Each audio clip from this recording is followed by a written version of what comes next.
que sea la bujía. Pero con las mezclas ricas no sucede eso. Las mezclas ricas rápidamente se encienden.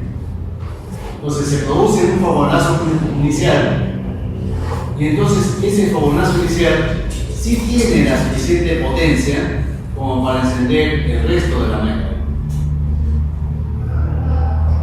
Claro, ninguna bujía podría ser, pero el fogonazo inicial que se produce en la antecámara, esa sí tiene la suficiente potencia como para generar el suficiente calor para que se autoencienda o se encienda el resto de la mezcla pobre. Es una mezcla estratificada. En la cámara principal hay mezcla pobre y en la cámara pequeña, en la antecámara, hay mezcla rica. Por eso también es un caso de mezcla estratificada. La diferencia con los sistemas actuales es que este motor no tenía componentes electrónicos. Todo lo que está ahí en la figura es mecánico. Pero hay unos motores que actualmente tienen el sistema CBS, pero es electrónico, ¿no? ¿Perdón? Hay unos motores actualmente que sí. Pero ya es electrónico. Pero el carburador ya tiene muchos componentes electrónicos, ¿no? Incluso los inyectores inyectan mezclas ricas en la zona. Pero ya no tiene sentido hacerlo con antecámara. Ya no tiene sentido. Es decir, lo que estima actualmente la fabricación de motores, cámaras como este tipo, ¿no? Con una forma especial de la cabeza de pistón. La cámara auxiliar, la antecámara, produce muchas pérdidas. Por eso es que no tiene mucho sentido práctico hacer motores Eche con una antecámara utilizando inyección electrónica.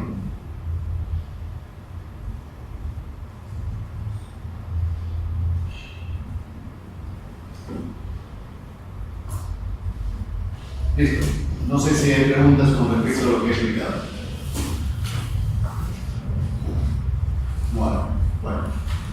Entonces, ahora la última parte referente a la combustión Eche son las anomalías que se producen durante este proceso o que se podrían producir durante este proceso. Las dos principales anomalías son la detonación, ¿no? Que ya hemos mencionado algo sobre este fenómeno. Detonación, hemos dicho que es sinónimo de explosión, ¿no? Según la RAE, la Real Academia, detonación es sinónimo de explosión. Y el otro fenómeno, la otra anomalía importante, incluso más grave que la detonación, es el autoencendido prematuro. Muchas veces a estas anomalías se las confunden y la gente piensa que es lo mismo, lo cual no es cierto. La detonación es un fenómeno el más conocido, el más frecuente, pero no es el más grave. ¿Cuándo ocurre la detonación? Cuando la zona más alejada de la bujía, donde todavía no ha llegado el frente de llama, se recalienta. Y entonces, producto de ese recalentamiento, ocurre que la temperatura de la mezcla en esa zona supera a la temperatura del autoencendido. Y entonces, ¿qué pasa? Antes que llegue el frente de llama, la mezcla ya comienzan a aparecer focos de encendido en una zona amplia de la cámara. Pero como tanto es el combustible que está ardiendo simultáneamente, eso literalmente provoca una explosión. Eso lo voy a volver a repetir dibujándolo en la pizarra, para que se entienda mejor.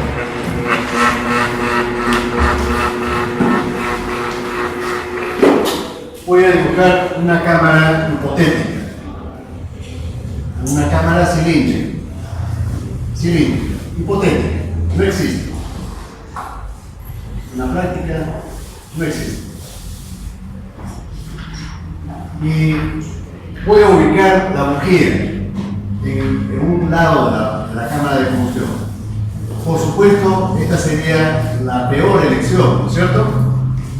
En una cámara simétrica, lo normal sería ubicar la bujía en la parte céntrica para que el frente de llama avance más rápido. Poniéndolo a un costado, entonces eso va a dar lugar a que la llama demore más tiempo en alcanzar la zona más alejada. Y entonces, ¿qué cosa puede ocurrir?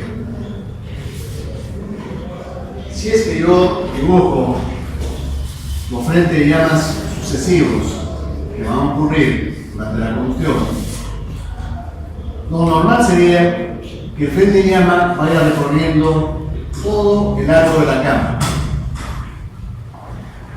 no todo el largo de la cámara, y que la combustión acabe de forma ordenada hasta el final.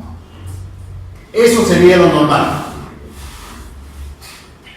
Pero, ¿qué pasaría, por ejemplo, si es que la gasolina no tuviese el suficiente octanaje? Y entonces, supongan ustedes que el último frente de llama que hemos analizado fuese este, el que estoy remarcando, este de aquí, el último frente de llama. ¿Qué cosa le va a ocurrir a toda esta zona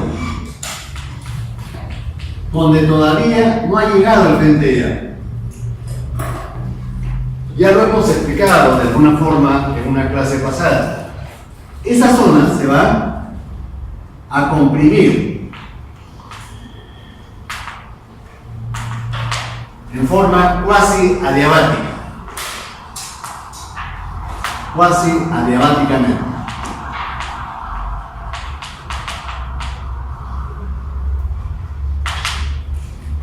Producto de esa compresión casi adiabática, por supuesto que la presión y las temperaturas locales en todo este volumen va a aumentar.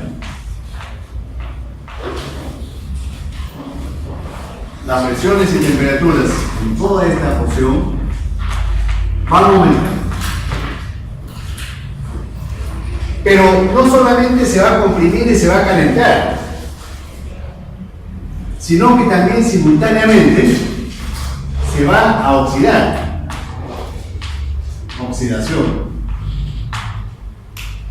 Y producto de esa oxidación se forman sustancias químicas muy reactivas. ¿Cuáles son? Radicales, átomos, iones, peróxidos, etc.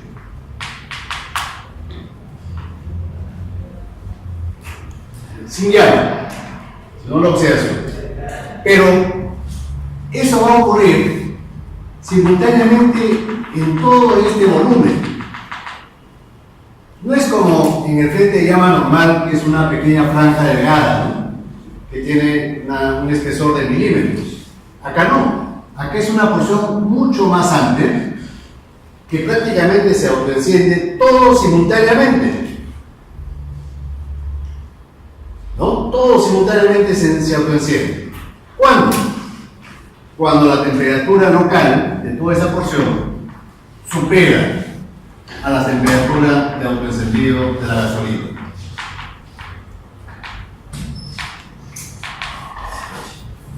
¿Recuerdan ustedes cuánto era la temperatura de autoencendido de las gasolinas?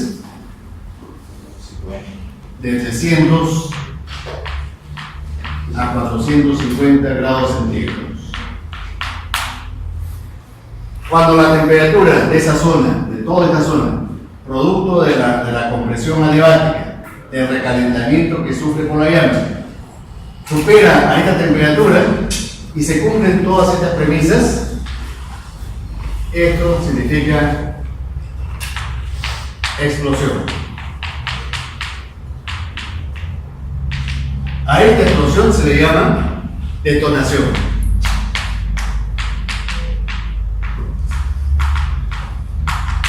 Se produce una explosión. Todo esto en simultáneo detona. Y como consecuencia de esa detonación, ¿qué pasa? La presión y la temperatura en toda la cámara se elevan notablemente. El calor que se desprende en ese instante, el flujo de calor, de combustible, que se produce en ese instante, se eleva notablemente.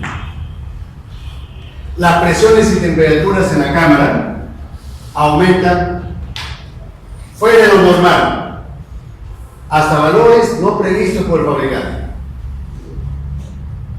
Y entonces nosotros vamos, además de lo que se produce el aumento de la presión y de la temperatura, que se elevan notablemente, además de las emisiones de calor, que en un instante se emite una gran cantidad de calor, nosotros vamos a escuchar ruido. Un ruido metálico, estridente, como si yo hubiera agarrado un martillo y lo estaría golpeando el motor, o como si se hubiera soltado el bulón del pistón y como si el motor se estaría desarmando, se estuviese destruyendo solo. ¿Está claro? Entonces, si yo quisiera hacer un cálculo aproximado de cuánto vale esta temperatura, ¿qué? Para que se produzca esa detonación, ¿cómo lo puedo calcular? ¿Sería útil saber cuánto es esa temperatura? ¿En qué casos yo podría calcular esa temperatura? Sí, ¿no? ¿Cómo la calculamos? Si nosotros consideramos que esta compresión es casi adiabática, ¿podríamos utilizar las ecuaciones de un proceso isentrópico? Aproximadamente. Sí. ¿Y cómo lo aplicamos, la ecuación de un proceso isentrópico? Consideramos el estado inicial, las condiciones al inicio de la admisión. ¿Cuáles son las condiciones al inicio de la compresión? Sería P sub A y T sub A. Y lo que yo quiero calcular es la temperatura T. Entonces la temperatura T final será igual a la temperatura inicial, que es T sub A, por una relación de presiones P sub Z sobre P sub A, al exponente K menos 1 sobre K. ¿No es cierto? Esa es la relación de un proceso isentrópico. K menos 1 sobre K. ¿Y por qué pongo PZ aquí en esta fórmula?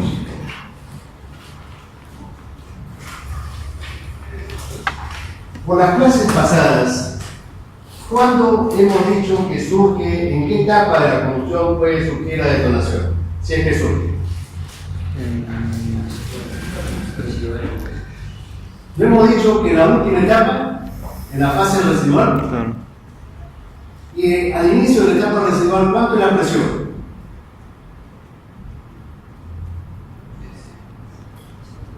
¿No comienza cuando la presión es máxima? En el punto Z. Por eso que utilizo ese valor, PZ. Si hubiese detonación, se va a producir cuando alcancemos la presión máxima dentro del cilindro. Porque en ese momento también se va a alcanzar aproximadamente la máxima temperatura de la combustión. Y entonces, si la temperatura es máxima, significa que esa zona alejada de la bujía va a sufrir el mayor recalentamiento posible.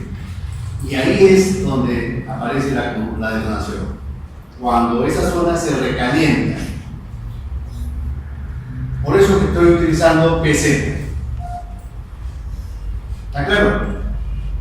Ahora, como el proceso es cuasi adiabático, por eso yo utilizo el exponente K. Entonces, reemplazando valores numéricos aproximados, por ejemplo, yo puedo poner que T sub A más o menos al inicio de la compresión son 340 Kelvin. La presión PZ, la presión máxima de combustión, está entre 40 y 50 bares. Vamos a ponerle 40 nomás. Y la presión al inicio de la compresión o final de la admisión, es lo mismo. ¿Cuánto es? Vamos a ponerle 0,85 bares. Un poco menor que la presión atmosférica. El exponente K, vamos a considerarlo 1,84.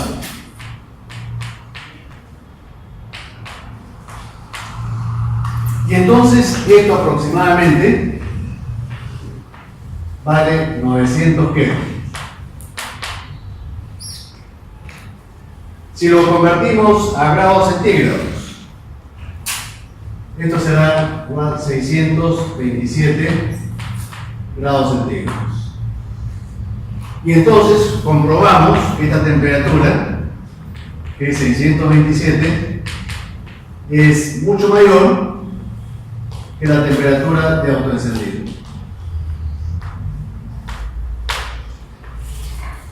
Esto va a traer como consecuencia, inevitablemente, a la detonación.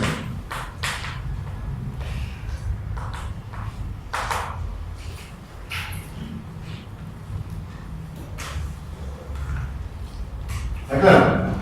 Ahora, tanto es el calor que se desprende en un instante, producto de la explosión, tanto es el aumento de la temperatura y de la presión. ¿Cuáles son los efectos físicos sobre el motor? Si ustedes han revisado este programa, podrán ver fotografías donde se ilustran los efectos de la detonación.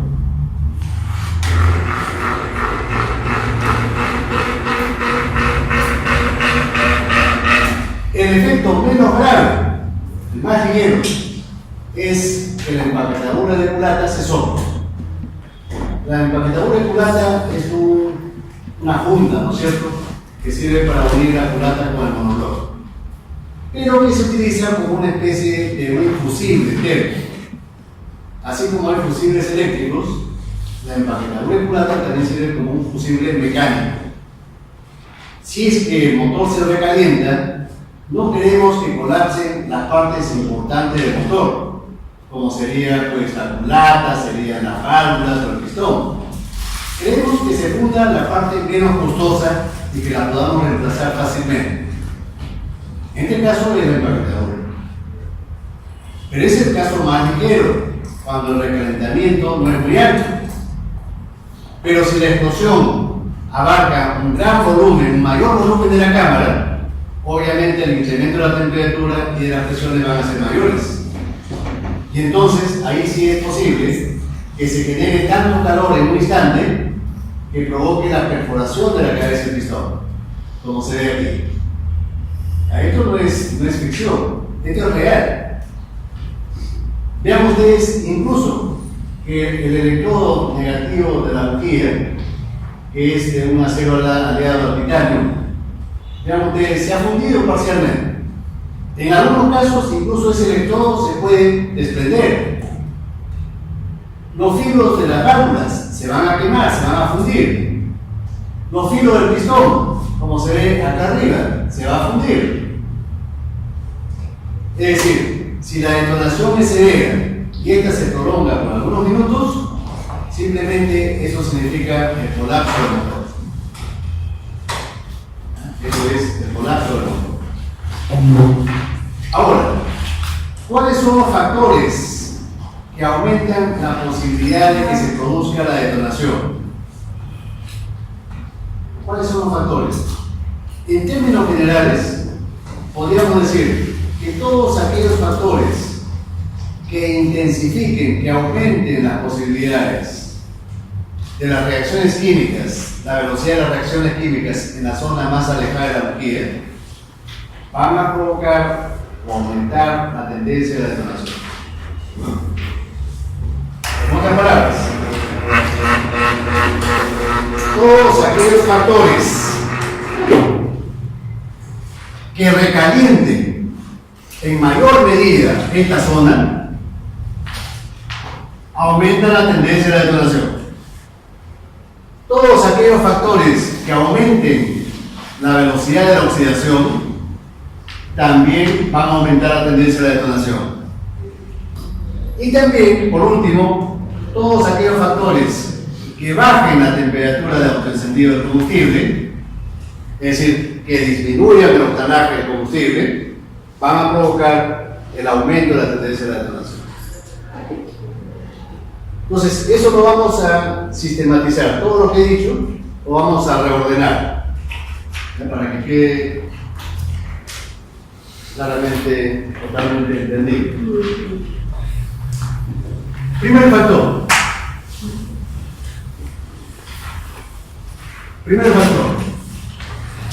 El número de octano.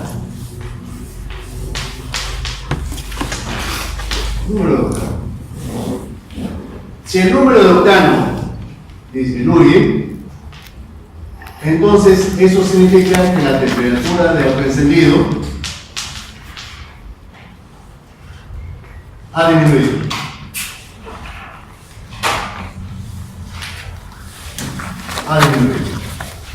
Si la temperatura de autoencendido disminuye, la tendencia a la detonación, ya ustedes lo escriben en concreto, aumenta.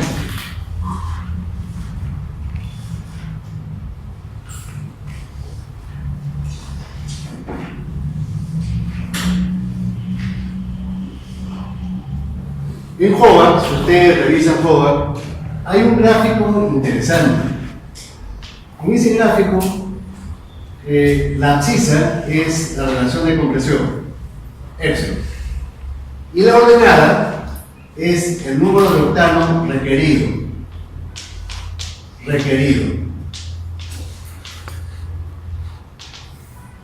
Y en vez de haber una sola curva, hay 3 curvas.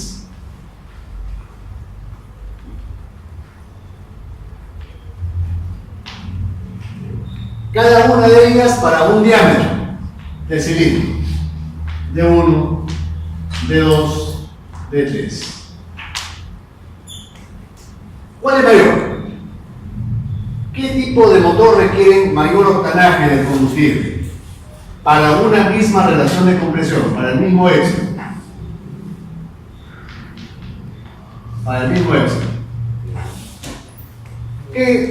¿Cuáles son los motores que requieren mayor octanaje? ¿Los motores grandes o pequeños? Grandes. ¿Por qué? Porque el motor grande, el frente de llama, tiene que recorrer una mayor distancia para llegar a la zona más alejada.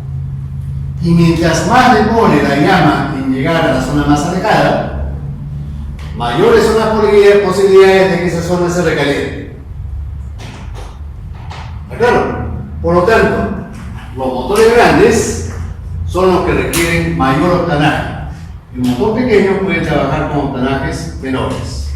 Entonces, en este caso, D1 es mayor que D2 y D2 mayor que D3. Esta es una de las razones por la cual para motores ya más grandes, de mayor tamaño, no se fabrican motores Echelle,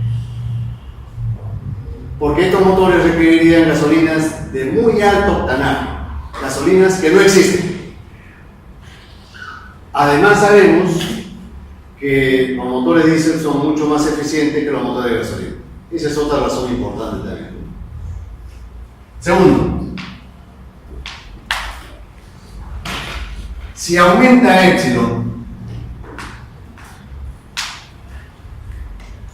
nosotros ya sabemos que esto provoca el aumento de PC y TC. Pero por la explicación que di hace unos minutos, también sabemos que esto va a provocar el aumento de PZ y TZ.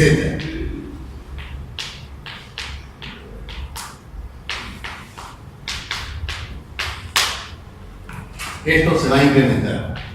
Y cuando aumenta TZ, sobre todo TZ, entonces eso significa que la zona más alejada se va a recalentar más y la tendencia de la detonación va a aumentar. Por lo tanto, los motores, mientras más alta sea su relación de compresión, mayor octanaje se va a requerir del combustible que utilice. Los motores con alta relación de compresión son los motores que tienen alto requerimiento de octanaje.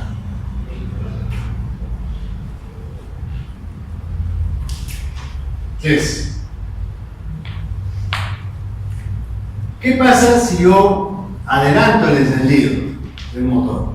Ya sabemos que el ángulo de adelanto del encendido es un parámetro regulable, susceptible de poder ser cambiado a discreción. Si yo aumento ese ángulo, ¿qué cosa ocurre con la tendencia de la detonación?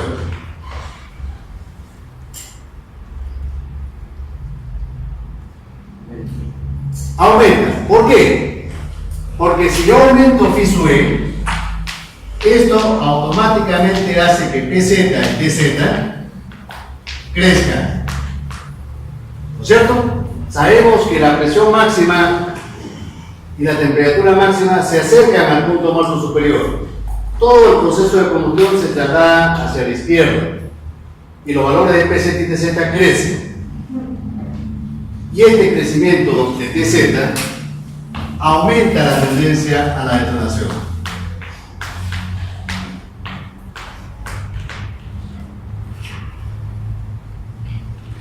No sé si recuerdan, creo que deben, sí se acuerdan, de una tarea que yo les di hace algunas semanas atrás para que buscaran en internet que en la actualidad los fabricantes de motores le ponen un sensor a la culata del motor. Y a ese sensor es un sensor piezoeléctrico que le llaman sensor de detonación. Ese sensor obviamente está conectado con la computadora del motor.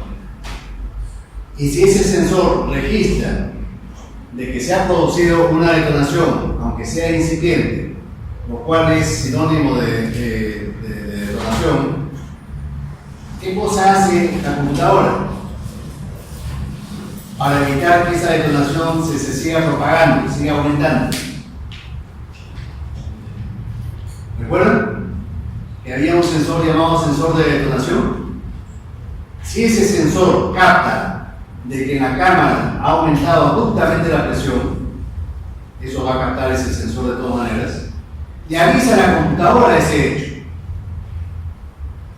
¿Ya? Ese aumento de la presión está por encima de lo tolerable, de lo aceptable, de lo que el fabricante ha programado a la computadora. Entonces, ¿cómo reacciona la computadora? Atrasa el encendido, ¿no? Phi sub e lo disminuye. Y cuando phi sub e disminuye, ¿qué le pasa a la tendencia de la detonación? Baja PZ y TZ y la tendencia de la detonación disminuye automáticamente. Eso es lo que hace ese sensor. Y para que refresquen ustedes esa tarea que les di, porque parece que se han olvidado, les pido por favor que nuevamente busquen ese sensor. Se llama sensor de detonación.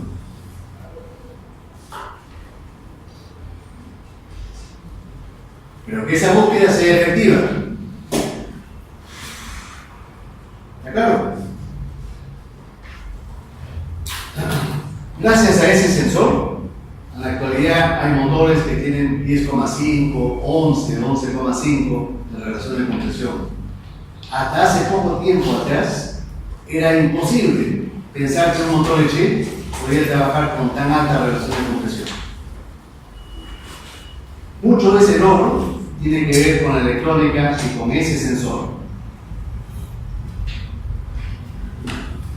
Bueno,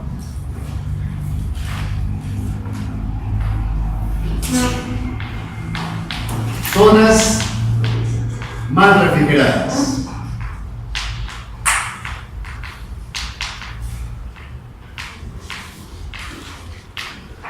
Me estoy refiriendo a zonas alejadas de la bujía.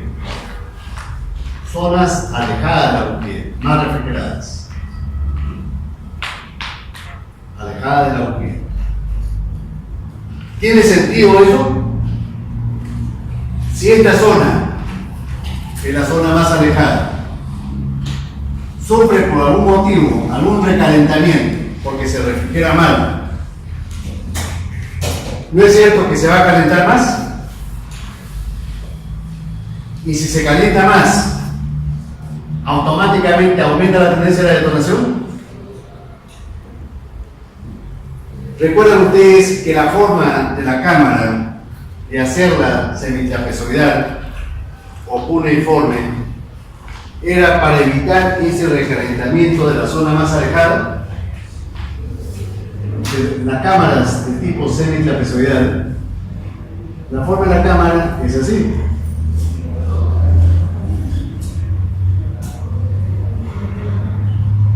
A propósito, ¿no? Especialmente la forma de la cámara es así. La zona más alejada, a donde la llama va a llegar en última instancia, aquí, la relación área-volumen local en esa zona, ¿cómo es? Localmente, ¿cómo es esa relación en esa zona? Si la comparamos con esta zona, por ejemplo,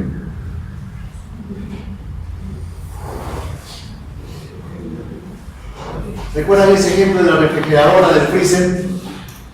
Que le decía cuál era la zona más fría del freezer. Cerca del vértice, ¿no es cierto? ¿Por qué? Porque localmente esa zona del vértice del freezer tiene una alta relación área-volumen. Y entonces esto provoca un enfriamiento intenso de esa zona. Igual que en el freezer, ¿no es cierto? A propósito tiene esa zona, ¿sí? Un alto coeficiente área-volumen. ¿Está claro? Para que se enfríe, para que no se recaliente. Y ya sabemos que para evitar que la llama se apague, ¿qué cosa utilizamos? Porque el enfriamiento puede ser tan alto que provoque el enfriamiento de toda esa zona. No queremos que detone, pero tampoco queremos que se apague. ¿Qué hacemos para evitar que se apague? El switch izquierdo, derecho. Esta turbulencia hace que la llama se reaviva en la zona de la llama de la combustión residual. ¿Está claro? Además, hay algo interesante ahí. Por ejemplo, así se produjera la detonación, supongan ustedes que están utilizando una gasolina muy mala, de muy bajo octanaje. Entonces, así de esa forma, se va a autoencender y va a detonar. Pero la detonación no va a ser muy severa. ¿Por qué? Porque lo que queda de mezcla en esta zona, dada su forma de cuña, va a ser pequeña. Diferente sería si la forma de la cámara sería al revés. Si fuera así, ¿no? Supongan ustedes que la bujía la pongo acá. Entonces la llama va a tener el mismo largo. Entonces toda esta zona se puede autoencender. Y de hecho que se va a autoencender. Pero ahí es más grave que en este caso de aquí. ¿Por qué? Porque este volumen de la última zona es mucho más grande que en este caso de acá, ¿no? Este es B1. Mucho más grande. Si toda esa zona explota, la explosión va a ser mucho más grave que en este caso. ¿Cierto o no? Entonces también esa forma tiene que ver con la cantidad que hay al final de la combustión. No queremos que al final de la combustión haya mucho combustible. Porque si aparece la combustión, la detonación va a ser más severa. Es preferible que al final de la combustión quede poca mezcla. De tal forma que si se produjera detonación, los efectos no sean tan graves.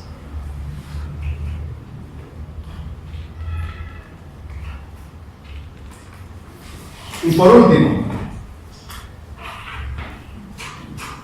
alfa.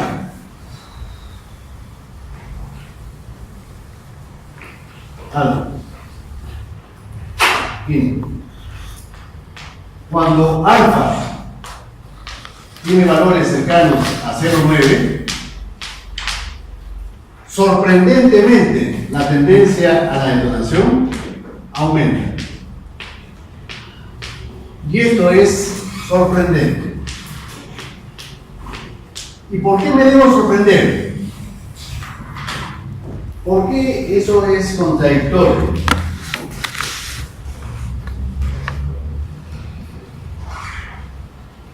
¿Cuándo dije yo que hay mayores posibilidades que aparezca la detonación? ¿No es cierto que cuando la llama demora más en llegar a la zona más alejada de la bujía, le doy más tiempo a que esta zona se recaliente? ¿No? Si es que la llama fuese lenta, por ejemplo. Si la llama fuese lenta, ¿también no ocurre lo mismo? La llama va a demorar más tiempo en llegar a la zona más alejada, y eso le estoy dando chance a esa zona a recalentarse más tiempo. Pero cuando yo utilizo una mezcla ligeramente rica, como es este caso, no es cierto que esta origina una velocidad del frente llama alto, máximo. La velocidad se maximiza. Entonces, con ese alfa, yo debería lograr que la llama llegue lo más rápido a la zona más alejada. Y sin embargo, estoy aumentando la tendencia de detonación. ¿No debería ocurrir lo contrario? Que la tendencia de detonación baje más bien. ¿Cómo se explica esa contradicción? Así como el frente de llama se acelera, lamentablemente estas oxidaciones que se producen, estas reacciones de preflama, se aceleran más todavía. ¿Y por qué se acelera más? Porque cuando yo utilizo una mezcla con esta composición, entonces TZ se incrementa. La llama avanza rápidamente y es la que provoca más calor, la que produce más calor. Y ya sabemos qué efecto tiene esta temperatura sobre el recalentamiento de esta zona alejada y sobre las reacciones químicas de oxidación en esa zona. Esto provoca un mayor recalentamiento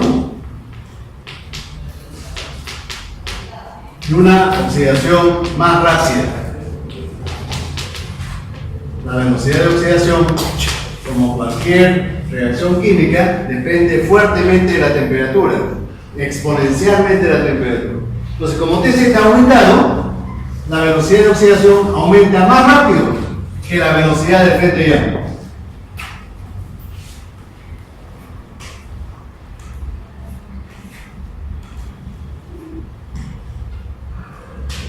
Pero así como he puesto 5, estos 5 factores son los que pone Howard. Yo pude haber puesto más factores que no están en Howard, pero que se sobreentiende que existen. Por ejemplo, la carga. Si yo aumento la carga del motor, ¿qué cosa le ocurre a PZ y TZ? Ya no voy a parar, solamente verbalmente ustedes van a apuntar. Cuando yo aumento la carga del motor, no estoy suministrando más mezcla, y si suministro más mezcla al motor, no, eso no va a provocar que PZ y TZ crezcan, ¿cierto o no? Yo hago la mariposa, ¿no estoy haciendo que ingrese más mezcla al motor? Y eso no va a provocar que PZ y TZ crezcan. Y si TZ crece, ¿qué efecto tiene sobre la tendencia de la detonación? Aumenta. Automáticamente. Entonces, cuando yo trabajo con altas cargas, es más probable que aparezca la detonación. Otro factor, la velocidad del motor. ¿Qué pasa cuando aumenta la velocidad del motor? ¿Qué le pasa a PZ y TZ? Eso lo hemos visto en la clase pasada. ¿Qué pasa cuando aumenta la velocidad del motor? No es cierto que el proceso de combustión se desfasa y se traslada un poquito hacia el proceso de expansión. ¿Cierto o no? Cuando la velocidad del motor aumenta, el proceso de combustión se desfasa con respecto al movimiento del cigüeñal. Se alarga. Por eso no es raro que en los motores muy rápidos no le demos el tiempo suficiente para que se queme todo. ¿Y qué cosa ocurre? La combustión concluye en pleno tubo de escape. Cuando el motor es muy rápido, está trabajando a muy alta velocidad, el proceso de combustión se traslada hacia la expansión.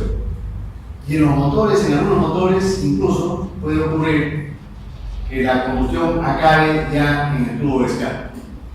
No le hemos dado tiempo suficiente como para que la combustión termine. ¿Está claro? Y entonces, en conclusión, si la velocidad aumenta, ¿qué cosa le pasa a PZ y TZ?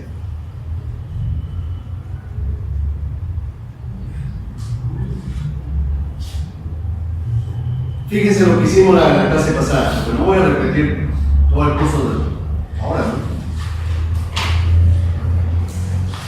¿Qué le pasaba al diagrama cuando aumentábamos la velocidad del motor?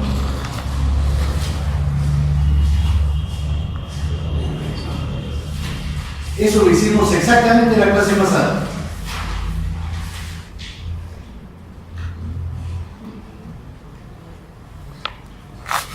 ¿No es cierto que la presión máxima se produce más lejos del punto muerto superior? ¿Y eso provoca su disminución? ¿No es cierto que por eso, para corregir ese defecto, parcialmente le poníamos un regulador de velocidades? Para que la chispa saltara un poquito antes cuando el motor trabajara a alta velocidad.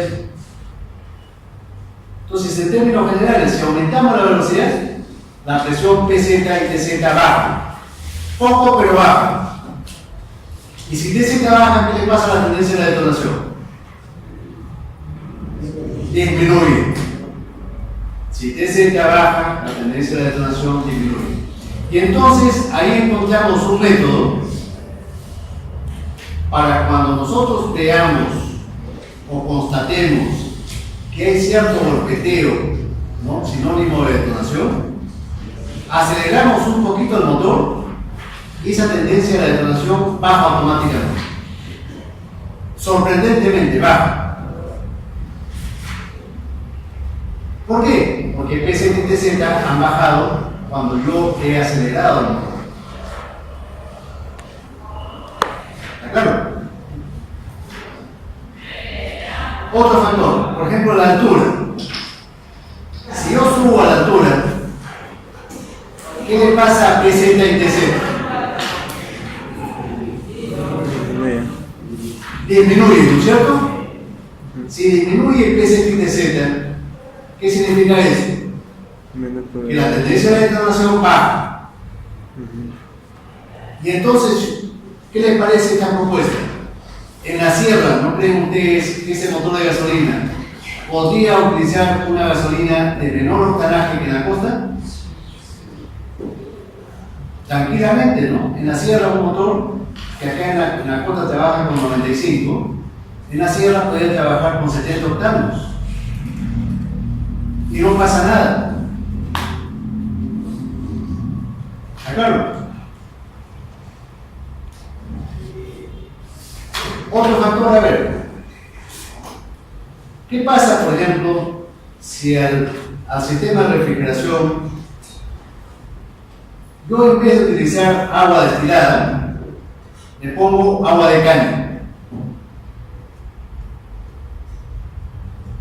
Agua de caña. ¿Es agua de caño? ¿Es agua destilada? No. Por supuesto que no. Es un agua que tiene un montón de sales.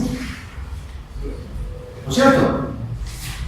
Y entonces, esas sales, cuando la temperatura está cerca de la ebullición, se sedimentan cuando se enfría.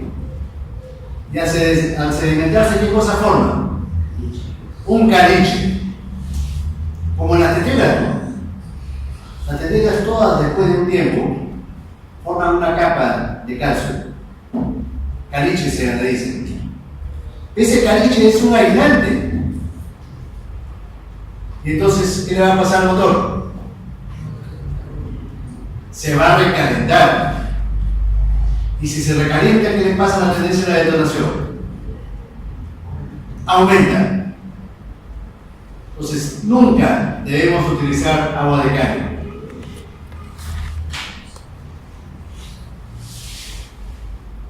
¿Está claro? Si se ha formado caliche en las tuberías, hay que sacar ese caliche. ¿Cómo se saca ese caliche? ¿Cómo sacan el caliche de las teteras? Con un poco de vinagre, ¿no es cierto? Vinagre, limón. Claro, para el motor existen sustancias para descalichar al sistema de refrigeración del motor. ¿Se entendido? Ahora, hay otro fenómeno más grave que la detonación. No es tan conocido, aunque muchas veces se lo confunde con la detonación. Pero es un fenómeno completamente diferente, pero cuyos efectos son más graves que la detonación. Este fenómeno es el autoincendio prematuro. Lo que se está mostrando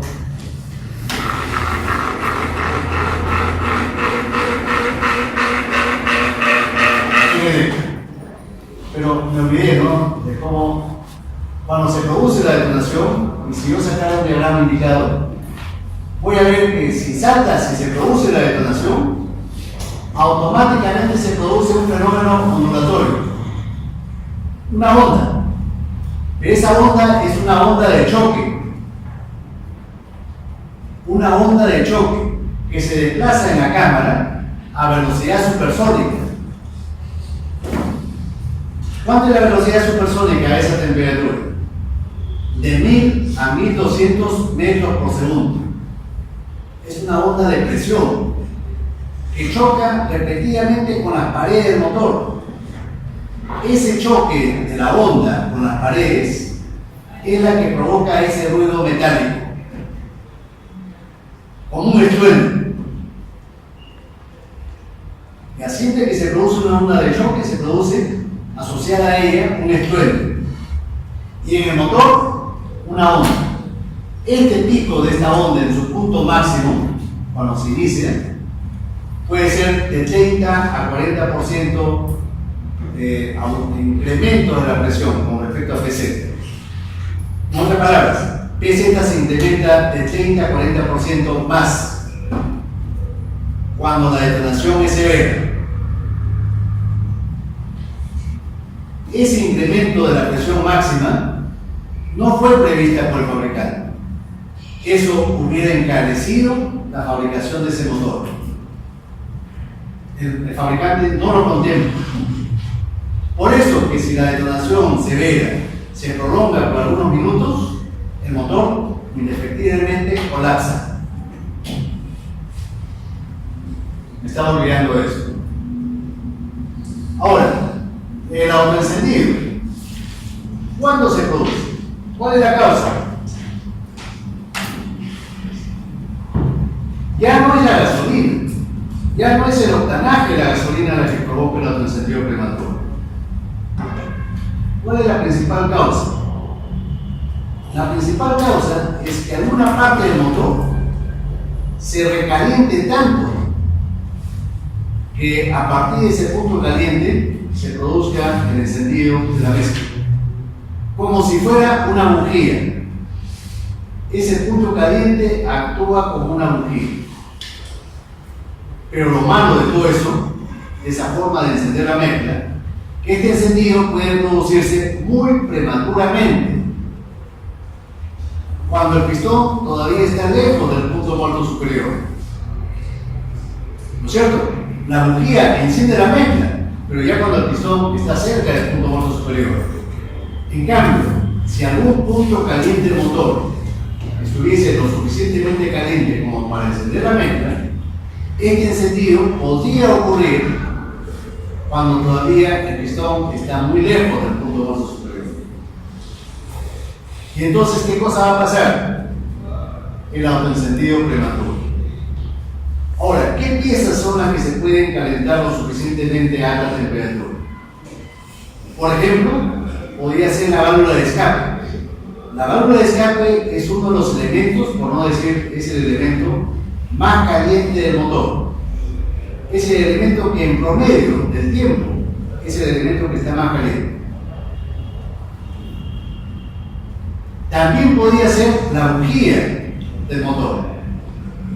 El electrodo central de la bujía o la cerámica de la bujía también podrían provocar encendido prematuro. Y por último, podría ser alguna partícula de carbonilla que se adhirió a la pared de la cámara. Algún punto, algún pequeño corpúsculo de carbonilla que se pegó a la cámara. Entonces, durante la compresión, ese punto se pone incandescente. Y al ponerse incandescente, actúa como bujía. Pero una bujía prematura. ¿Está claro? ¿Cuál es el efecto sobre el diagrama PV o PFI? Vean, en los dos diagramas hay dos candidatos para despertarlos. En la misma columna. Todo el mundo se mira, ¿no? ¿Qué columna es?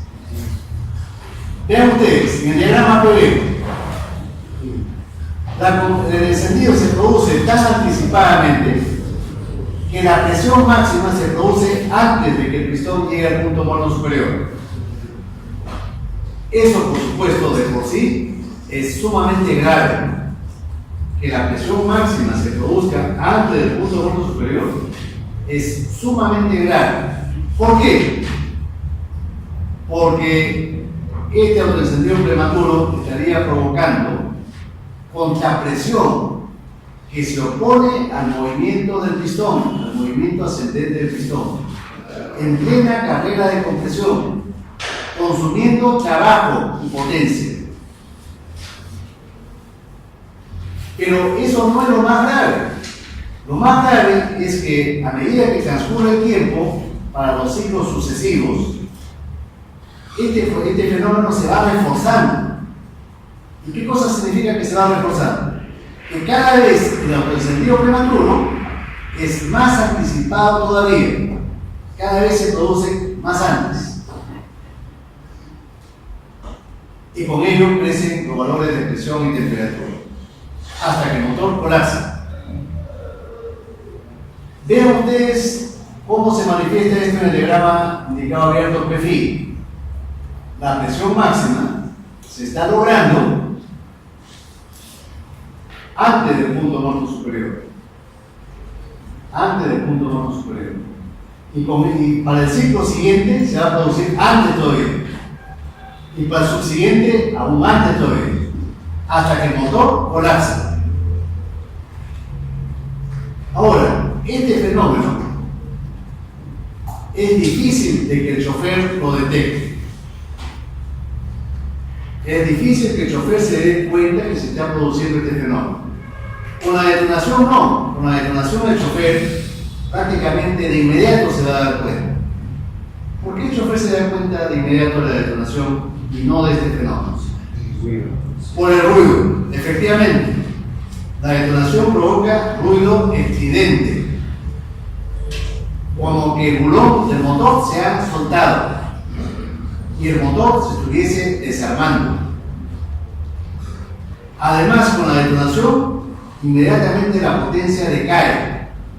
La potencia del motor decae. En cambio, cuando se produce autoencendido, el autoencendido no provoca detonación, no provoca explosión, no provoca ruido. Lo que provoca es calor, pero no ruido, no hay explosión. Ese punto caliente actúa como una bujía. Una bujía que se enciende a destiempo, prematuramente. Además de no provocar ruido explosivo, cuando se produce este autoencendido, no se produce en todos los cilindros. Generalmente se produce en uno o en dos. ¿En cuáles? En los cilindros que estén peor refrigerados. En los cilindros que se pueden recalentar más. ¿Cuáles son estos? Los cilindros internos del motor.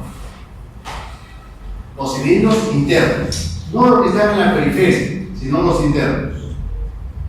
Esos son los que trabajan más calientes. Vean ustedes, acá se está formando un lazo, ¿no es cierto? En el diagrama PV, un lazo. Si yo analizo ese lazo, veo que sigue en sentido antihorario. El lazo sigue en sentido antihorario. Y termodinámicamente, ¿qué cosa le ocurre a un ciclo cuando sigue el sentido antihorario? Consume energía. Los ciclos de potencia producen energía en sentido horario. Y los ciclos que consumen potencia son antihorarios. Y este lazo, si no analizo solamente el lazo, es antihorario. Esto consume energía. Pero repito, el chofer no se da cuenta mucho de eso, de que el motor ha perdido potencia, porque la pérdida de potencia es pequeña. ¿Por qué es pequeña? Porque se produce generalmente en un solo cilindro o en dos. El efecto grave es que en ese pistón o en ese cilindro donde se está produciendo el autoencendido, tal es el incremento de la presión y de la temperatura que se llegan a fundir las paredes del motor, del pistón, como en este caso. Se funde la cabeza del pistón. No de todos los cilindros, sino del cilindro que se ha recalentado. ¿Está claro? ¿Cuáles son las diferencias entre detonación y autoencendido? Vamos a repasar. Primera diferencia. La detonación, si es que ocurre en la etapa final de la combustión, en la fase residual. En cambio, el autoencendido se produce antes que salte la bujía, antes que comience el proceso de combustión normal. Segunda diferencia. La detonación provoca ruido estridente, audible perfectamente. El autoencendido prematuro no produce ruido, produce un ruido seco que se confunde con el resto del ruido del motor. Entonces el chofer no distingue este ruido seco. Tercero, en la detonación se produce en todos los cilindros. Por eso que la potencia del motor cae súbitamente. En el autoencendido se produce en el cilindro o en los cilindros peor refrigerados. Generalmente uno o dos. Cuarto, la detonación desaparece si el motor se acelera. En el autoencendido es un fenómeno que se va reforzando ciclo a ciclo. Si lo acelera el motor, el autoencendido se empeora. ¿Está claro? Se empeora. La detonación se produce generalmente cuando el octanaje de la gasolina es insuficiente. El autoencendido no tiene nada que ver con el octanaje. El autoencendido tiene que ver con la presencia de algún punto caliente en el motor. Generalmente la bujía mal seleccionada. Cuando yo cambio bujías y no sigo las recomendaciones del fabricante y le pongo una bujía alternativa, barata, china, entonces lo más probable es que esa bujía sea de baja calidad y que se recaliente la bujía más allá de lo que debería producirse.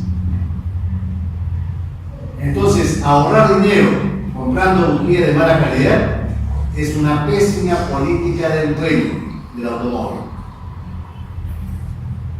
Cuando se cambian bujías se debe seguir estrictamente la recomendación del fabricante.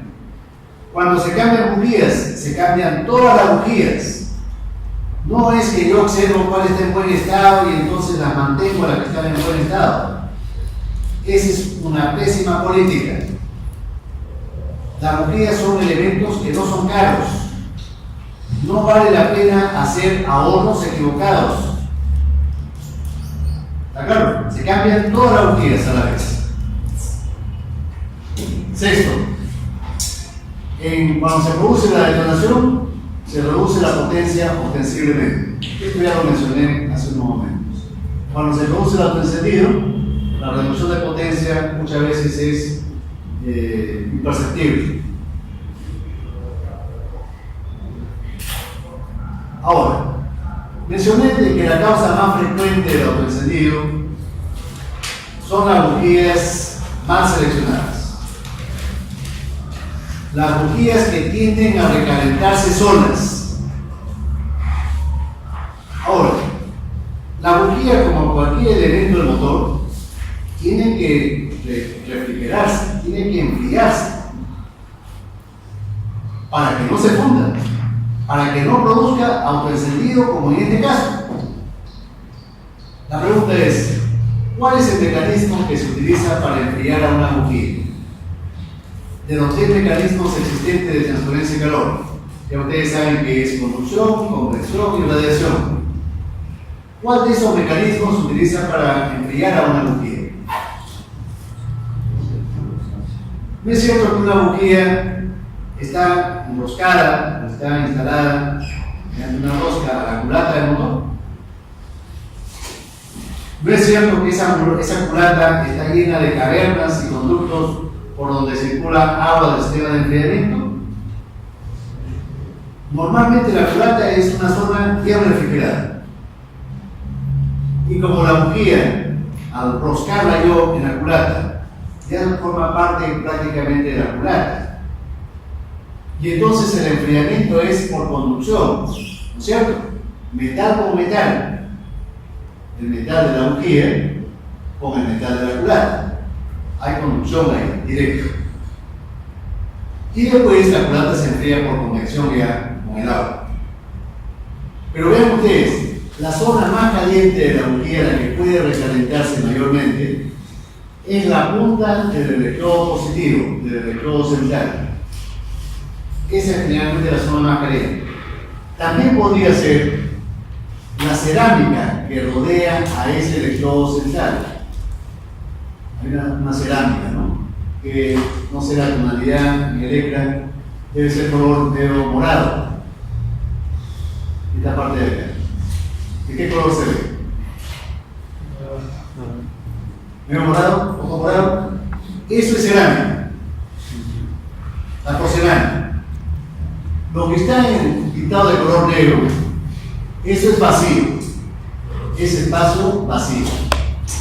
Entonces, si el calor se transfiere por conducción, ustedes saben que el flujo de calor por conducción es inversamente proporcional a la longitud que recorre el calor. ¿No es cierto? Si el calor que recorre, el calor de la punta del electrodo hasta el punto donde hay contacto de sólido con sólido, vean ustedes que el contacto sólido con sólido recién se da aquí en la parte alta. Entonces, por ahí tiene que evacuarse el calor hacia el sistema de enfriamiento. Y por lo tanto, el calor tiene que recorrer toda esta distancia, de la punta del electrodo hasta esta altura de acá. Si yo comparo esa distancia con lo que se muestra a la derecha, vean ustedes, en apariencia es la misma bujía. Externamente la misma bujía, el mismo tamaño, la misma forma, todo prácticamente igual. Pero si yo examino, vean ustedes que el calor, que la longitud que recorre el calor para enfriarse, es menor que en el caso anterior. Y por eso que la bujía de la derecha se enfría con más facilidad que el de la izquierda. Se enfría más rápido. Y por ese motivo también a la bujía de la izquierda se le llama bujía caliente. Y a la de la derecha, bujía fría. Si yo tuviese un motor de alta relación de compresión, ¿qué tipo de bujía creen ustedes que tenga ese motor? ¿Una bujía caliente o una bujía fría? Si mi motor fuese de alta relación de compresión.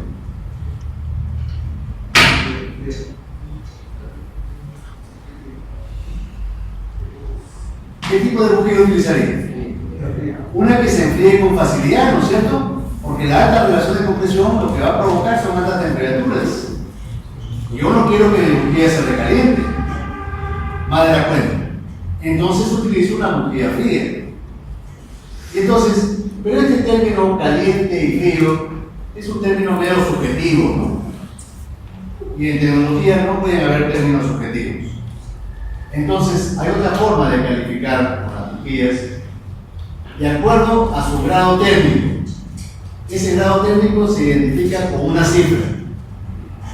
Mientras mayor sea el grado térmico de una bujía, mayor es la capacidad de enfriamiento de esa misma bujía. Por eso, una bujía fría como el de la derecha tiene un grado térmico mayor que una bujía caliente como el de la izquierda. ¿Por qué? Porque el de la derecha tiene mayor capacidad de autoenfriamiento. Se va a enfriar con mayor facilidad. Entonces, ese grado térmico se incluye en la denominación de la bujía, en el código de la bujía. Cada fabricante tiene su propio código. Uno de los códigos más ilustrados o más utilizados es de la bujía Bosch. Pero por supuesto, no es el único código. Cada marca tiene su propio código. Entonces, yo puedo tener el mismo motor, el mismo modelo. Por ejemplo, un motor de un auto japonés, con el mismo motor y el mismo modelo. Pero con seguridad, si es que ese motor es exportado de Japón a Perú, cuando trabaje en Perú, tiene que trabajar con bujías más frías o más calientes. Con respecto al Japón, ¿dónde hay más posibilidades de que el motor se recaliente? ¿En Japón o en Perú? Por el clima. El clima en Perú es cálido, no es tropical o subtropical. El clima en Japón está en una latitud bien alta. Entonces ahí hace frío, en invierno nieva. En Japón la temperatura es fría, más fría que en Europa. La gente piensa que en Japón está como en Hawái. No, Japón no es Hawái. En Japón en invierno nieva, hace frío. Entonces, en Perú, ese motor va a trabajar más caliente y la bujía se va a calentar con mayor facilidad. Para contrarrestar eso, en Perú tenemos que utilizar una bujía con mayor grado térmico, una bujía más fría. ¿Está claro? Esta luz, a propósito, ¿no? Esta luz entre electrodos, ¿cuánto valía? ¿En qué rango estaba? ¿Recuerdan? La luz entre electrodos, ¿recuerdan cuánto vale? En promedio, ahí para que se acuerden, 1 milímetro. De 0,7 a 1,7. De 0,7 milímetros milímetros a 1,7. Cada motor, cada modelo, el fabricante recomienda cuánto es la luz. Esa luz de bujías tiende a descalibrarse con facilidad. A pesar de que es un elemento estático, tiende a descalibrarse. Entonces, cada cierto tiempo, sin necesidad de cambiar la bujía, yo tengo que verificar que la luz entre bujías sea la adecuada. ¿Ya? Esto es muy fácil. Utilizo un gauge de láminas. ¿Saben cuál es el gauge de láminas? ¿Utilizaron un gauge de láminas en el primer laboratorio? Sí. Sí. Entonces, con ese gauge de láminas, yo compruebo cuánto es la luz y lo comparo con lo que el fabricante me recomienda. Entonces, de acuerdo a si es diferente, lo agrando o lo corto esa distancia. Entonces, esto es fácil y eso garantiza que el motor trabaje con alta potencia. Si esa luz cambia, pues va a haber problemas de encendido o de ensuciamiento de las bujías.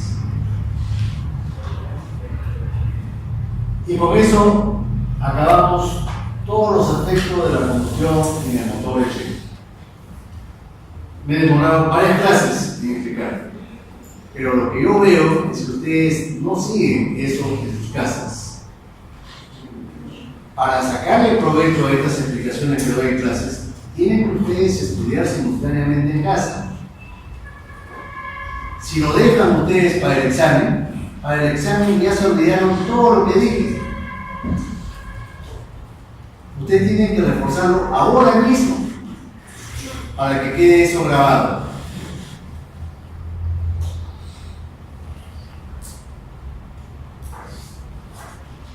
Enseguida vamos a pasar al otro motor, al otro tipo de motor, la combustión en el motor diésel.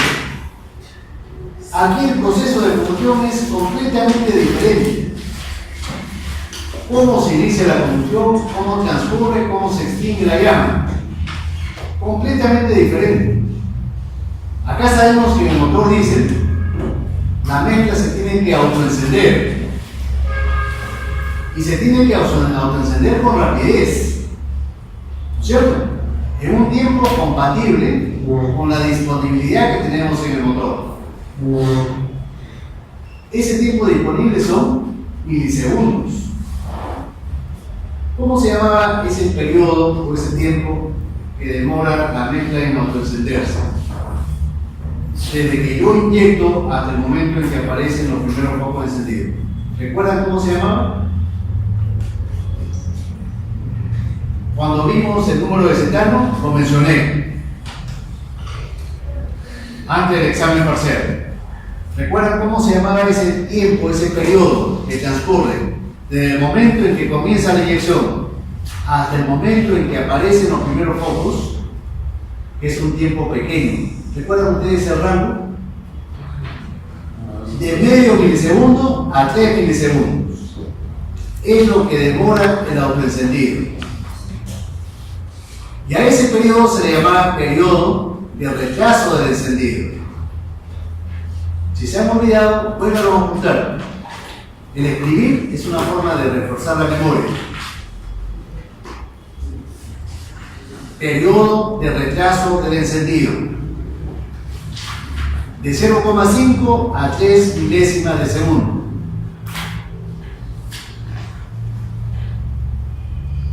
La pregunta es, ¿por qué el combustible demora en autoencenderse? De repente, ustedes al inicio del curso pensaban que el autoencendido era instantáneo. Pero hay una pequeña demora de 3, máximo 3 milisegundos en los motores automotrices. ¿Por qué hay esa demora? ¿En qué se invierte ese tiempo? Ya sabemos que el combustible no está a la misma temperatura que el aire que se está comprimiendo. ¿No es cierto? Es decir, el combustible entra a la cámara más frío que el aire. Entonces, hay que darle tiempo al combustible para que se caliente, para que se evapore Y para acelerar esos procesos de calentamiento y vaporización, ¿qué se hace?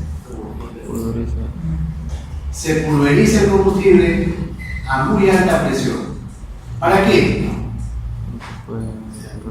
Para que el chorro de combustible se digregue en gotitas muy pequeñas, millones de gotitas.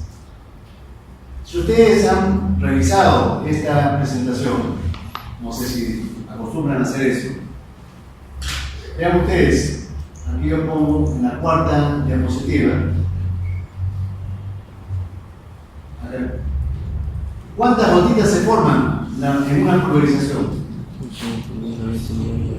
Hasta 20 millones de gotitas.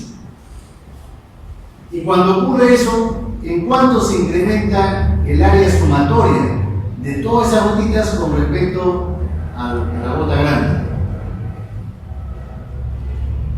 Ahí abajo mismo está. De 80 a 270 veces se aumenta el área. El área de transferencia de calor.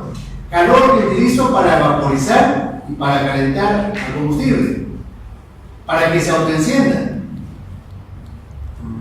Si el área aumenta en 270 veces como máximo, en esa misma proporción disminuye el tiempo de calentamiento. La botella va a demorar 270 veces menos tiempo en calentarse que una gota grande. ¿No es cierto? Eso es lo que demora los 3 milisegundos prácticamente. Entonces, si ustedes han visto esta diapositiva, acá vean ustedes que nombro a ese periodo de demora o de rechazo. Periodo de demora o rechazo. Es lo que demora el combustible en autoencenderse. Vean ustedes que esa demora implica 2 demoras a su vez: el rechazo físico y el rechazo químico. De estos 2 rechazos, lo que consume más tiempo es el rechazo físico, es decir, en calentar el combustible, en evaporar el combustible, que esos vapores se difundan con el aire, en el aire, que se mezclen con el aire. Todo eso toma la mayor parte del tiempo.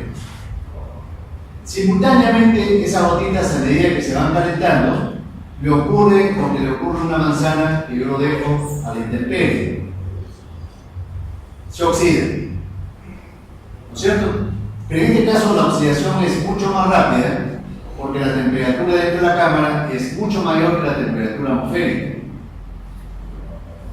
Mucho mayor. Por eso este tiempo de oxidación es muy breve. Y después, cuando estas condiciones se dan, aparece el autoencendido. Pero para que aparezca el autoencendido tienen que cumplirse 3 requisitos fundamentales. ¿Cuáles son?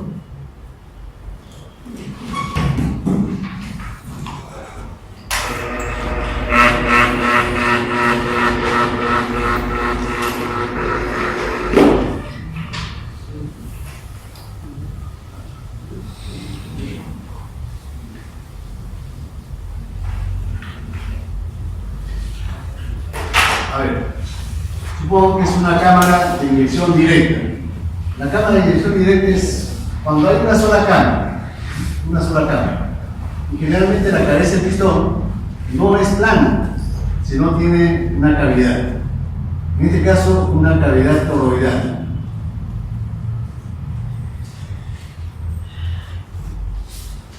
Y el combustible se inyecta de tal forma que el chorro, o los chorros mejor dicho, vienen esta cavidad sin chocar las paredes.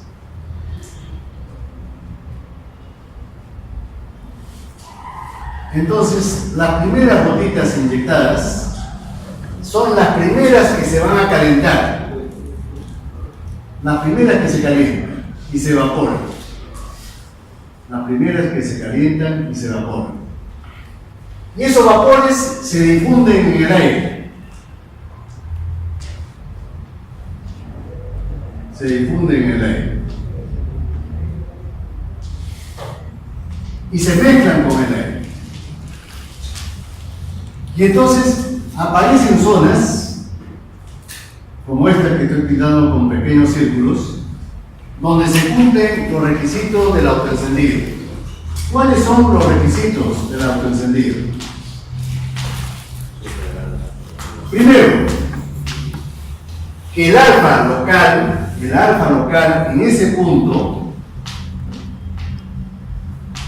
esté dentro de cierto rango, de 0,10 a 1,5. Esos son los límites de inflamabilidad para el motor diésel. ¿Recuerdan ustedes cuáles eran los límites para el motor Eche? Lo pregunté al inicio de la clase. El límite superior era de 0,6 a 0,7 y el límite inferior de 1,2 a 1,3. Aquí tenemos límites un poco más amplios. Para el diésel un poco más amplios. Fuera de ese rango no se va a encender. Tengan en cuenta que en la cámara el alfa varía en un rango infinito. ¿Cuánto es el alfa en el núcleo del chorro? Acá, por ejemplo. El núcleo es líquido. ¿Cuánto vale alfa acá?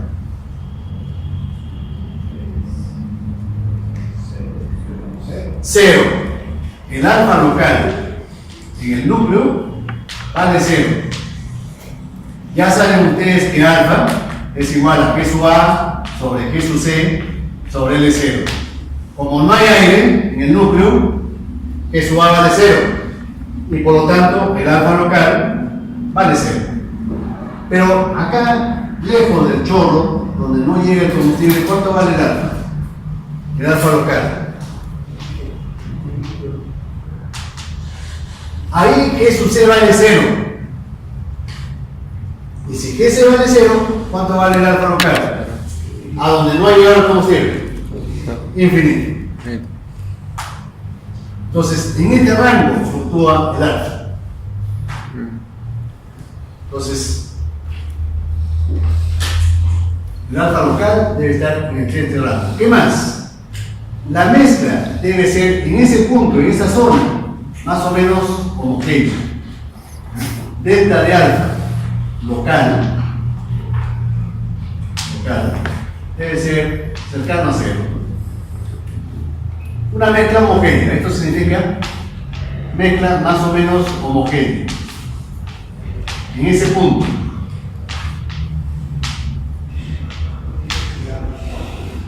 ¿Qué más? Que la temperatura sea mayor que la temperatura de autoencendido.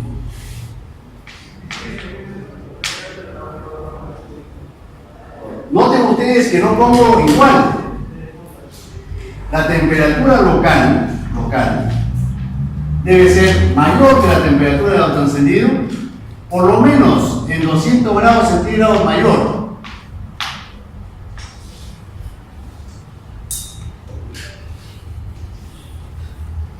Por lo menos 200. Y ustedes se preguntarán, ¿y por qué tanto? ¿No basta que sea igual?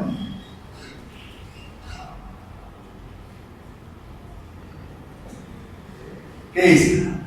¿Cómo se explica eso? ¿No bastaría que la temperatura local sea un poquito mayor, un grado mayor que la temperatura de autoencendido? ¿Por qué tiene que ser tan grande, 200 grados más? ¿Cuánto tiempo disponible tenemos para que la mezcla se autoencienda? ¿Acaso es un minuto? ¿Acaso es una hora? ¿Acaso es un segundo? Milisegundos. Son 3 milisegundos. Si la temperatura sería superior solamente a 1 grado, demoraría pues 1 hora para autoencenderse. Por eso que tiene que ser mucho más alto para que el tiempo de la demora de autoencendido sea ínfima, de milisegundos. Mientras más alta la diferencia, más fácil es el autoencendido y más suave es el funcionamiento del motor. ¿Está claro? Mientras más rápido se autoenciende la mezcla, más silencioso es el funcionamiento del motor, menos ruidoso. Esto es todo. Gracias por tu